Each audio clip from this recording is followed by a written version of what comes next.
அஸ்ஸலாமு அலைக்கும் வரஹ்மத்துல்லாஹி வபரகாத்துஹு. தினமும் ஒரு ஹதீஸ். பிறருக்கு சொந்தமான நிலத்தை அபகரிப்பதை விட்டும் தவிர்ந்து கொள்ளுங்கள்.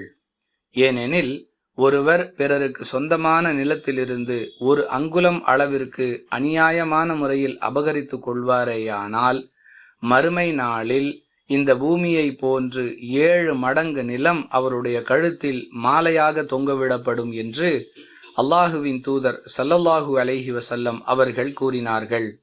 அறிவிப்பவர் ஆயிஷா ரலியல்லாஹு அன்ஹா. நூல் புகாரி, ஹதீஸ் எண் 2453.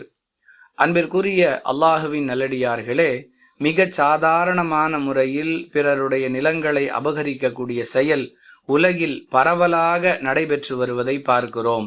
தனக்கு சொந்தமில்லாத நிலத்திற்கு போலியாக பத்திரம் மற்றும் பட்டா ஆகியவற்றை தயார் செய்து அந்த நிலம் தனக்குரியதுதான் என்று நீதிமன்றத்தில் நிரூபிக்க முயற்சி செய்யக்கூடிய நிலையை மற்ற சமுதாயத்தில் இருப்பது போன்று இஸ்லாமிய சமுதாயத்திலும் பார்க்கிறோம்.